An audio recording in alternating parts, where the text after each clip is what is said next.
Roll Tide and welcome to this Thursday edition of Crimson Drive, driven by NASCAR. This is Roger Hoover. I'm not with you today in our studios in Tuscaloosa, but rather on the road here in Hoover, Alabama, where the Crimson Tide currently playing in the SEC baseball tournament. But we have an exciting show coming up for you today as we will take a look at not only Crimson Tide baseball, but softball and men's golf as well. We'll start to go through our headlines today thanks to our friends at RJ Young. RJ Young is the official technology solutions provider of Crimson Drive. Let's take a look at what's coming up first on the show. First, we'll be talking about men's golf. The Crimson Tide golf team last week won the Norman Regional in Norman, Oklahoma. So Alabama trying to compete for what would be the program's third national championship starting on May 26th, taking on the NCAA championships in Scottsdale. We'll hear from the head coach of the Crimson Tide, Jay Sewell, to get his thoughts on what Alabama needs to do this week in order to win another national championship. Then we'll hear from our broadcasters for Crimson Tide softball, Tom Canterbury and Gray Robertson. They had a very eventful Tuscaloosa Regional that went to the if necessary game late on Sunday night, but the Crimson Tide got a great win against Middle Tennessee, and now Alabama hosting Northwestern for the Tuscaloosa Super Regional starting on Friday night. So a full breakdown of the regional and a look ahead to Super Regional and hopefully a trip to Oklahoma City for the Women's College World Series. We'll hear about all of that from Tom and Gray in just a few moments. Then we'll round out the show by hearing from the head coach of the Crimson Tide baseball team, the interim head coach Jason Jackson, as he gave thoughts following a really thrilling but in the end heartbreaking game for the Crimson Tide late last night against the Florida Gators in Hoover. I mentioned the Crimson Tide softball team won the Tuscaloosa Regional last week. A great bounce-back win in the if-necessary game on the Allie Shipman home run to get the 1-0 victory that clinched the regional championship for Alabama. Now this weekend, home against Northwestern, the team that won the Evanston Regional this past week. So as SEC versus Big Ten, and berth in the Women's College World Series on the line, and hopefully another trip for Patrick Murphy and the Crimson Tide to Oklahoma City for the Women's College World Series. It's going to be thrilling starting on Friday night here in Tuscaloosa.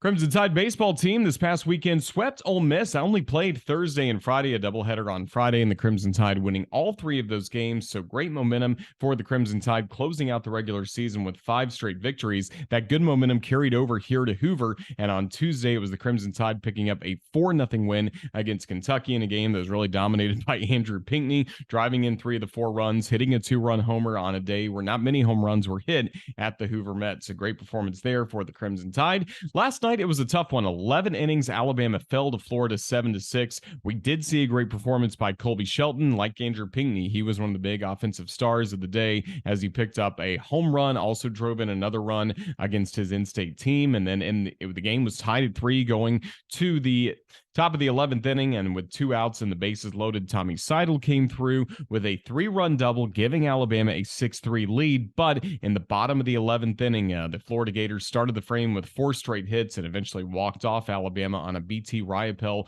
3-run homer as the Gators won in stunning fashion 7-6. So that means today the Crimson Tide continuing play in the SEC tournament in the losers bracket, an elimination game that is going on probably as you're watching this between the Crimson Tide and the Auburn Tigers, but hopefully Alabama can get a win and advance to Friday's action here in Hoover. Then last but not least, the men's golf team, again, starting tomorrow, the NCAA championships at the Greyhawk Golf Club in Scottsdale, Arizona. We'll hear from Coach Sewell coming up in just a moment. We also, last week, had a great conversation with Cannon Claycomb, getting his thoughts on what this team was capable of. So check back for that in our archives, our conversation with Cannon Claycomb. Football team, a couple of key dates were announced. We knew the Texas game was set for September 9th here in Tuscaloosa. We now know that will be a kickoff under the lights at 6 p.m. So we're really looking forward to hosting the Longhorns in primetime. Our radio coverage will start at 3 o'clock on September 9th for that game. We don't know the time yet, but we do know the Arkansas game will be on October 14th, and we know that will be homecoming here at the University of Alabama, so we're certainly excited about that as well. But right now on the show, we're really excited to check in with Jay Sewell, the head coach of the Crimson Tide men's golf team. He led this program to back-to-back national championships a decade ago, and now Alabama on the brink once again of potentially winning another national championship after winning the Norman Regional. It's now Alabama in the NCAA championships, and to get us up to date on what's coming up is Coach Sewell with Coach's Checklist. We're really excited. I'm really proud of our team. Our guys have matured tremendously through the season. We put them under an incredible schedule test. We had some ups and some downs, but we learned in each of them. And so we learned to win early, which I think, at Duke, which helped us. And then so at the end of the year, we looked like a very mature, prepared team. And I'm proud of that. I'm proud of our guys. And I think it culminated in Norman with the win. And so very proud of that. And we look forward to, representing Alabama and getting after an opportunity to win another national and play in another national championship, win one. I think a combination of all that. I think the importance of, we had a poor year last year. And so when we won at Duke, it just added an energy to our team. You could feel that we went ahead and that was a complete flush of the year before, the disappointment. We didn't have to, it was kind of like this year has its own year. And so I'm really proud of that. But I do agree with the guys. Cabo was probably the biggest turning point. We didn't play very well. It's a great tournament, has a great field, and we just didn't play very good golf. And the meeting afterwards was, I thought, very good because we didn't panic. I think I always like to talk in truths to our guys, and our truths were very good. Our stroke averages, our team, our play, everything we've done was good, and the guys responded well to it. And then the next week we looked at the best teams in the country in the eye and beat them at the Linger Longer. So something happened after that week, and I think that week, I think we stayed focused on what the thing at hand, and then winning the next week definitely gave us the confidence to continue. And we had the lead at the SECs in stroke play and play, a number one Vanderbilt all the way to the last hole in every match, 4 of the 5 matches. And so I think all of those things helped us do what we did last week. We actually just talked about it in our meeting. They have a calmness about them. I think when you're confident, you're calm. We don't have long meetings. We don't have we need to do X, Y, Z or whatever. I think you have those type of meetings when you got a lot of things to figure out. I think the biggest thing when you're building a team in any sport is trust. And they trust each other. They trust each other in the adversities of Cabo. Everybody had them. We came back. And then the adversities of the SEC, the hurt of losing to Vanderbilt, how they worked. I think most preparation is not necessarily reps of prep. It is how do you prepare. And so I think they've learned to trust each other, and it's given me a great calmness because when players start taking the lead, coaches can then do what we do best, is get out of the way and let players play. Good luck to Coach Sewell and all our friends with the Alabama men's golf team. I got the Swinging Elephant polo on today, rooting them on to success in Scottsdale. We'll be rooting on the Crimson Tide softball team as well this weekend, as Alabama will host the Tuscaloosa Super Regional. It certainly got dramatic in the Tuscaloosa Regional, and with all the details of what Alabama needs to do coming up over these next 3 games, and hopefully maybe just 2 games to try and get to Oklahoma City, we're joined now by our broadcasters for Crimson Tide softball, Tom Canterbury, Gray Robertson, to get the latest on Alabama heading into the Super Regional. Thank you so much, Roger. Tom Canterbury alongside Gray Robertson, and Alabama softball is heading back to Super Regional play after a 1-year absence. The Tide is back for the 17th time in program history. That's the most of anyone in D1 college softball. And Gray, they're going to Super Regional play because of an epic regional where Alabama was finally able to knock off Middle Tennessee. Yeah, never in doubt, right? I mean, it was a little bit of everything. You had the high scoring battle on Saturday, and then Sunday you had the first game where it felt like everything was going wrong and nothing was going right. And then the second game, it felt like nothing was going wrong, but my gosh, nothing was going right except for Jayla Torrance in the circle and everything that happened in the 7th inning, the Allie Shipman home run. It was all set up by the fact that Jayla Torrance was able to throw 6 shutout innings to allow the offense to finally put it together in the 7th, and then Jayla able to slam the door to get the complete game shutout. Just, I mean, storybook stuff that really opens a lot of doors for this team going forward. The question for everybody coming into the regional was obviously the status of Montana Fouts.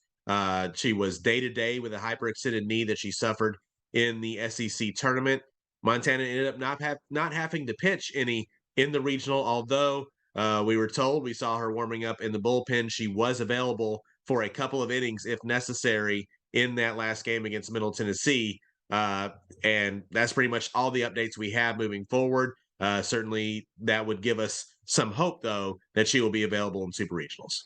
Right. I guess the way I've been explaining it is, at worst, this upcoming weekend, you would think that she would at least be as available as she was on Sunday. Now, what level of availability was that? I don't know. Is it pitch a whole game? Is it get 3 outs? I'm not sure. I didn't talk to Montana or the doctors, and that's stuff that they will keep to themselves as we get ready for Supers and as Montana continues to rehab.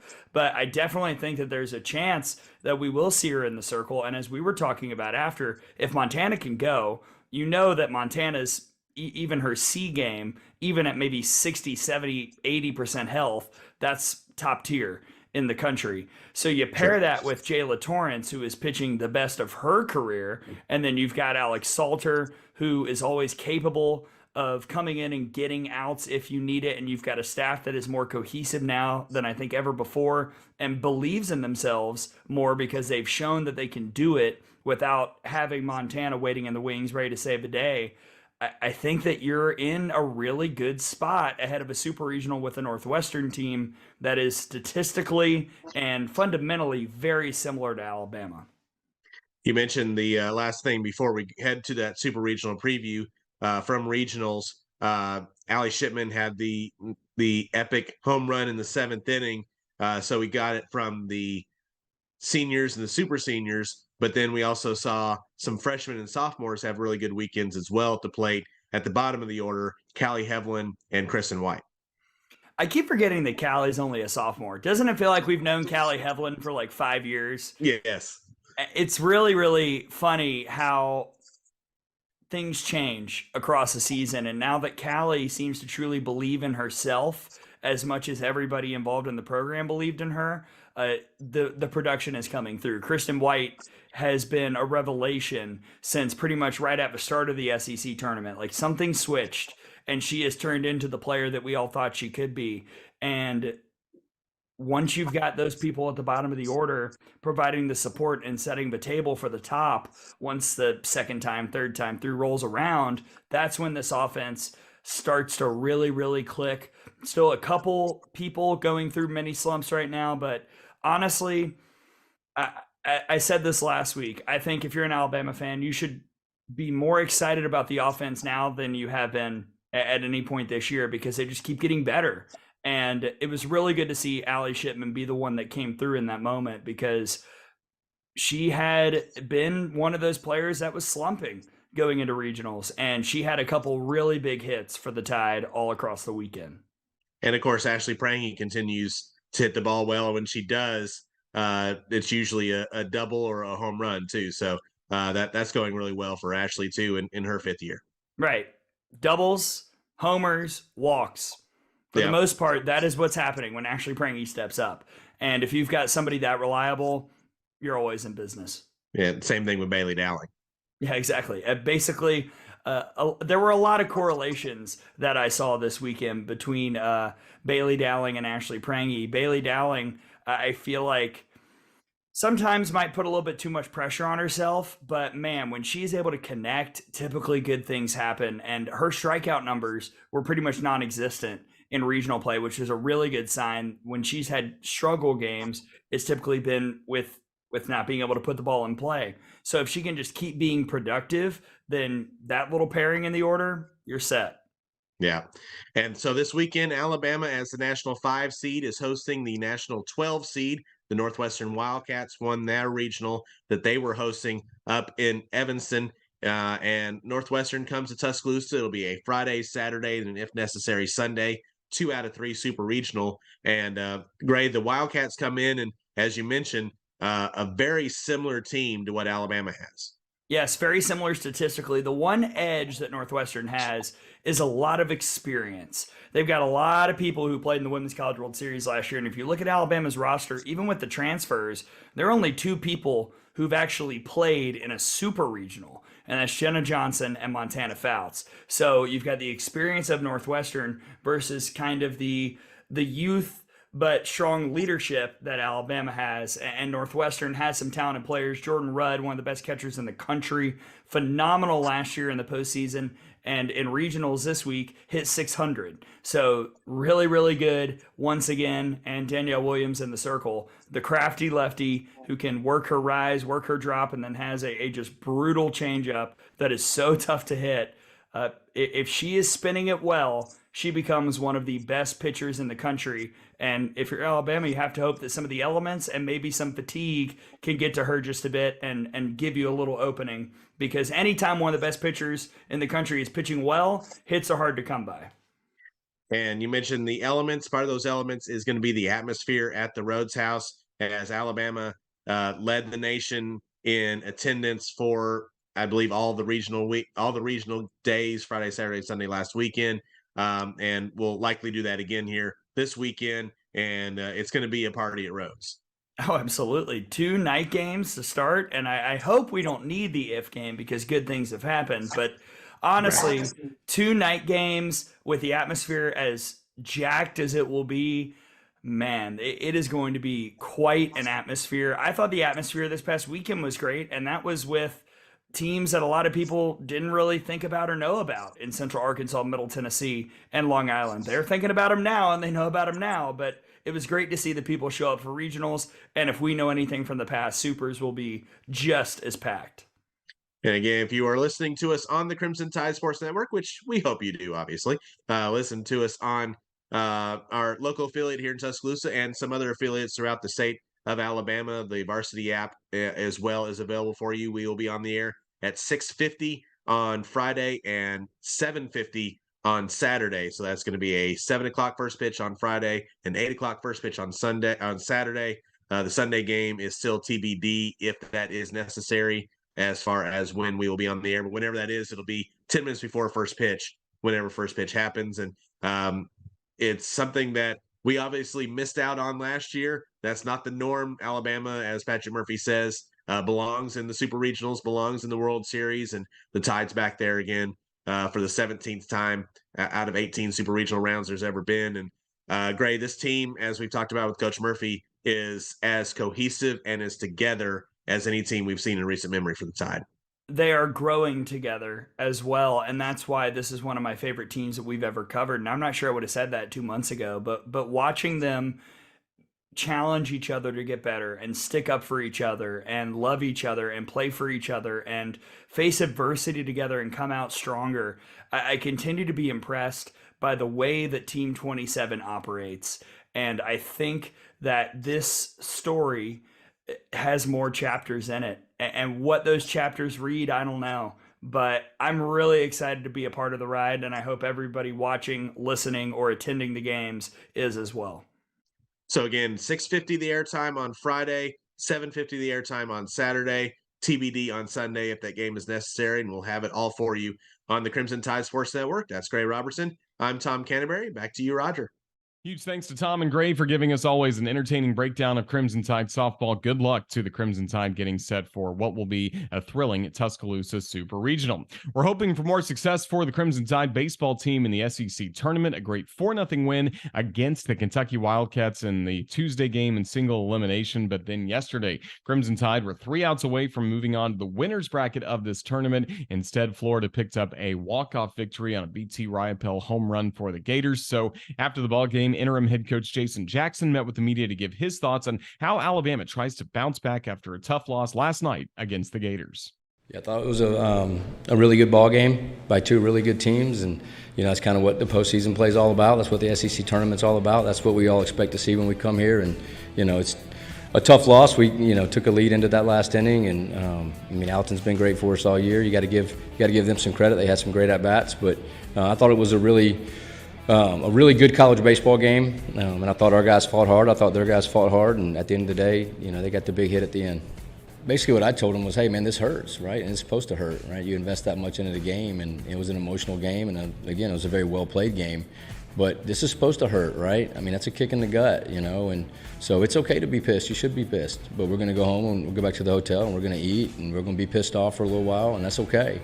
But when we wake up tomorrow, that score resets to 0-0, and we got to bring it to the ballpark. We got to be ready to go. We got to be ready to bring it. Yeah, I mean, I think you just try to be smart about it, and we try to go one game at a time right now, and we've got our pitching kind of lined up the way it's been, so we've got the next couple of days. If we can get through there, then we'll see who's available after that. But we should be good the next 2 days, and we'll take it from there. But yeah, it is tough. I mean, every single day you come to the park, you're playing somebody that's probably ranked in the top 10 every time you come to the ballpark each day, so. Again, good luck to Alabama the rest of the way in the SEC tournament. Of course, next week it will be an NCAA regional, and very likely Alabama will be hosting here at Sewell Thomas Stadium. So go to RolledTide.com for all the details, as we certainly hope for more baseball coming up here at the Joe and in Tuscaloosa this year.